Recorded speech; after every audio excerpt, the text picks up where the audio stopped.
Hello everyone. DD के एक और नए ट्यूटोरियल में आपका स्वागत है। हम इस ट्यूटोरियल में देखेंगे इनफाइनाइट स्क्रॉल। जैसा कि आप स्क्रीन देख पा रहे होंगे, यहाँ पर मैंने एक टेबल क्रिएट किया है और इस टेबल में एक डमी डेटा पड़ा हुआ है। तो हम इसको डायनेमिक करेंगे। डायनेमिक करने के बाद जब हम पेज को स्क्रॉल करेंगे, हमारा डेटा लोड होता रहेगा। तो आइए इस फंक्शनलिटी को हम इस वीडियो में देखेंगे। हम चलते हैं VS कोड में। यहाँ पर मैंने एक रिएक्ट का एप्लीकेशन इंस्टॉल किया हुआ है और एक मैंने फंक्शनल कंपोनेंट लिया हुआ है इनफाइनाइट स्क्रॉल, और यहाँ पर हमने बूटस्ट्रैप इंस्टॉल किया है। तो यहाँ पर देखिए हमने एक टेबल क्रिएट किया हुआ है और यहाँ पर एक रिकॉर्ड है डमी, जैसा कि आप स्क्रीन पर देख पा रहे होंगे। अब इसको हम डायनेमिक करेंगे। यहाँ पर मैंने बूटस्ट्रैप को इंस्टॉल किया हुआ है, तो आप बूटस्ट्रैप इंस्टॉल कर लीजिएगा। देखिए यहाँ पर user.json का एक फाइल है और इसमें 1000 रिकॉर्ड पड़े हुए हैं। कितना? 1000 रिकॉर्ड्स। ये देखिए यूजर 1000। तो यहाँ पे 1000 रिकॉर्ड है। इसी रिकॉर्ड को हम इस टेबल में कॉल करेंगे। ठीक है, तो चलते हैं हम कंपोनेंट पर। हम आ गए कंपोनेंट पर। तो सबसे पहले हम यूजर्स फ्रॉम, ये देखिए जो हमारा जेसन का फाइल है वो SRC फोल्डर के अंदर है। यहाँ पर देखिए SRC फोल्डर के अंदर, इसको आप ध्यान रखिएगा। अब यहाँ पर हम 3 स्टेट लेंगे। कौन कौन सी? तो आइए देखते हैं। तो मैंने पहला एक स्टेट लिया यूजर्स डेटा, इसको हम लिखेंगे सेट यूजर्स डेटा और यहाँ पर कॉल करेंगे यूज स्टेट। और इसके अंदर देखिए ये जो मैंने जेसन इंपोर्ट किया हुआ है, यहाँ पर लिखेंगे यूजर्स डॉट, यहाँ पर हम स्लाइस मेथड का यूज़ करेंगे।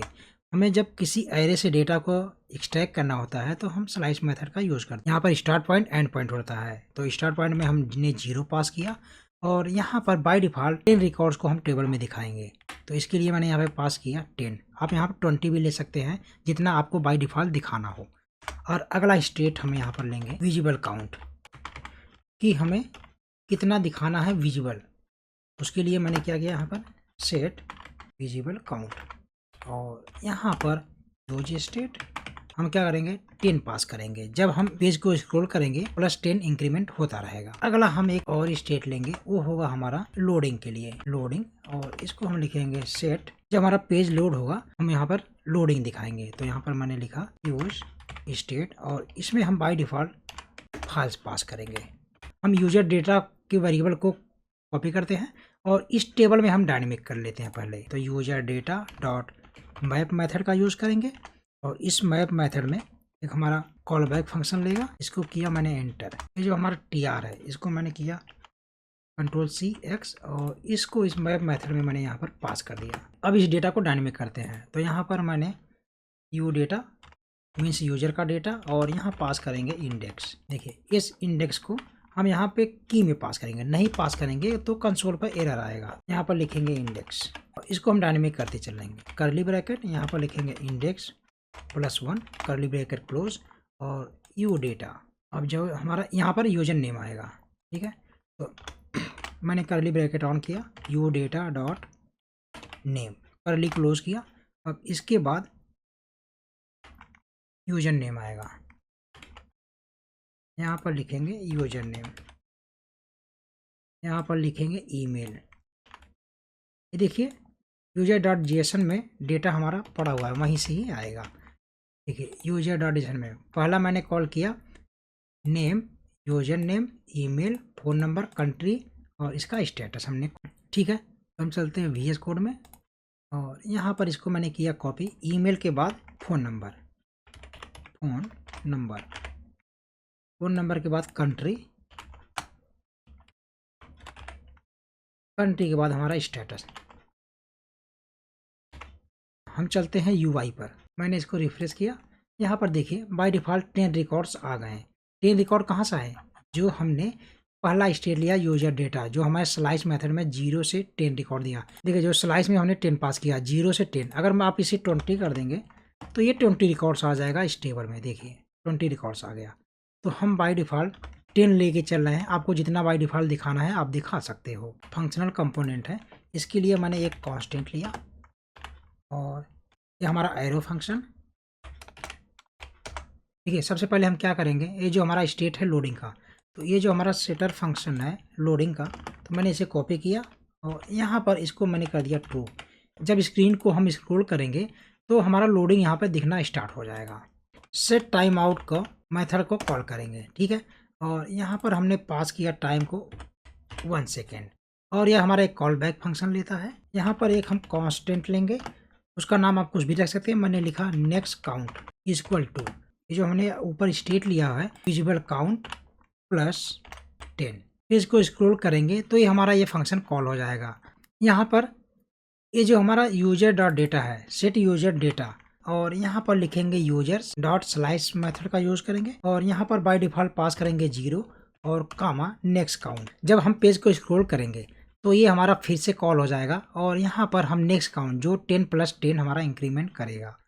विजिबल काउंट है जो हमारा दूसरा स्टेट है विजिबल काउंट, इसको हम कॉल करेंगे। ये जो हमने ऊपर वेरिएबल लिया है नेक्स्ट काउंट, इसको हम यहाँ पास कर देंगे और इसके बाद ये जो सेट लोडिंग है अब इसको हम यहाँ पर फाल्स कर देंगे। जब आप पेज को स्क्रॉल करेंगे स्क्रीन पर 10 रिकॉर्ड्स और आ जाएंगे तो उसके बाद हमारा सेट लोडिंग फाल्स हो जाएगा। एक हम इवेंट लेंगे ऑन स्क्रॉल और यहाँ पर लिखेंगे हैंडल स्क्रॉल। तो इसके लिए मैंने यहाँ पर यूज़ किया ऑन स्क्रॉल और इस हैंडल स्क्रॉल को हम कॉल करेंगे। एक मैंने कांस्टेंट लिया हैंडल स्क्रॉल इक्वल टू, ये होगा एरो फंक्शन, इवेंट पास किया मैंने। यहाँ पर एक मैंने कांस्टेंट लिया और यहाँ पर ये हमारा ऑब्जेक्ट होंगे स्क्रॉल टॉप, यहाँ कामा देंगे और लिखेंगे स्क्रॉल हाइट, कामा देंगे लिखेंगे क्लाइंट हाइट इक्वल टू लिखेंगे ई डॉट टारगेट। यहाँ पर एक कंडीशन लेंगे हम।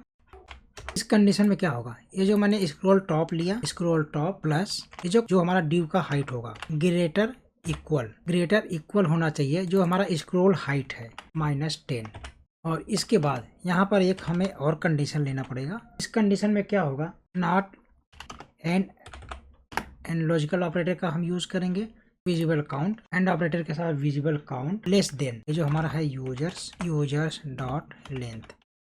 तो क्या हो, ये जो हमारा इस फंक्शन को हम यहाँ पर फिर से लोड एज ए फंक्शन। हमने एक कंडीशन लिया, ये जो स्क्रॉल टॉप है और क्लाइंट की हाइट ग्रेटर इक्वल हो किसके, ये जो हमारा स्क्रॉल हाइट है और -10। इसको आप कंसोल करके देख सकते हैं इसकी वैल्यू क्या आ रही है। ये जब हम स्क्रॉल करेंगे तो ये हमारा ये फंक्शन कॉल हो जाएगा। इसको मैंने सेव किया। यहाँ पर मैंने एक हेडिंग लिया H4, लिखा टोटल रिकॉर्ड, यहाँ पर दिया कॉलन और यहाँ पर लिखेंगे स्पैन, इसको मैंने क्लोज किया। यहाँ कर्ली ब्रैकेट में मैंने लिखा यूजर्स डॉट लेंथ, इसको मैंने क्लोज किया तो मैंने सेव किया। सेव करने के बाद हम चलते हैं UI पर। यहाँ पर हमारा टेबल में 10 रिकॉर्ड्स और यहाँ पे टोटल रिकॉर्ड्स है 1000। इसको हम क्या करेंगे, यहाँ स्पैन में मैंने एक क्लास ऐड कर दिया, ये बूटस्ट्रैप की क्लास है टेक्स्ट सक्सेस। इसको मैंने सेव, देखिए यहाँ पर इसका कलर ग्रीन हो गया, ठीक है। इतना करने के बाद अब हम जब स्क्रॉल करें तो हमारा डेटा जो है कि यहाँ पर लोडिंग दिखाना चाहिए। तो उसके लिए हम क्या करेंगे, ये जो हमारा लोडिंग है, जो हमने एक स्टेट लिया है लोडिंग का, यहाँ पर हम इसको कॉल करेंगे। मैंने किया इसको एंटर और लिखा लोडिंग एंड, और ये ब्रैकेट में हमने TR लेंगे और इस TR के अंदर मैंने एक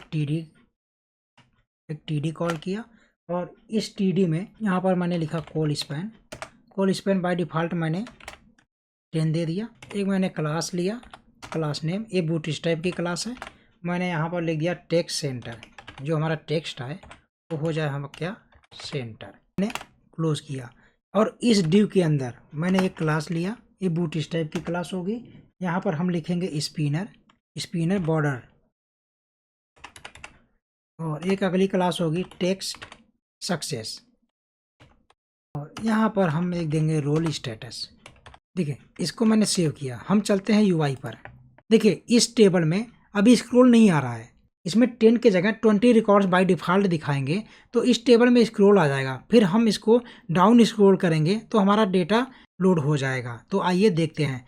तो हम 10 की जगह यहाँ पर 20 कर देते हैं, 20 रिकॉर्ड्स हम बाय डिफ़ॉल्ट दिखा रहे हैं। इसको मैंने सेव किया। चलते हैं UI पर। देखिए इसको मैंने रिफ्रेश किया और यहाँ पर स्क्रॉल आ गया। यहाँ पर 20 रिकॉर्ड आ रहा होगा। जैसे ही आप स्क्रॉल डाउन करोगे तो यहाँ पे 20 दिखेंगे, 20 के बाद डेटा और लोड होने लगेगा। तो हम देखते हैं 20 के बाद देखिए यहाँ पे ग्रीन कलर का एक हमारा स्पिनर आ गया और फिर हमारा अब 30 रिकॉर्ड्स आ गए होंगे। तो अब देखिएगा हमारा 40 आ गया, 40 के बाद हमारा 50 रिकॉर्ड्स आ गया। तो आपने देखा इस वीडियो में डेटा को स्क्रोल पर कैसे लोड कराना है। तो यहाँ फ़ोन नंबर में रिकॉर्ड नहीं आ रहा है, तो उसके लिए हम चलते हैं VS कोड में।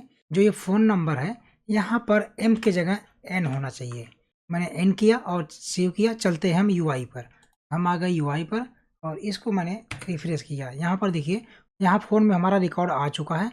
अब हम स्क्रॉल करते हैं। देखिए 20 के बाद हमारा रिकॉर्ड आ गया 30, 30 के बाद 40, 40 के बाद 50। तो आप अपने प्रोजेक्ट में इनफाइनाइट स्क्रॉल आप लगा सकते हैं किसी भी टेबल में। तो दोस्तों मिलते हैं नेक्स्ट वीडियो में। Thank you.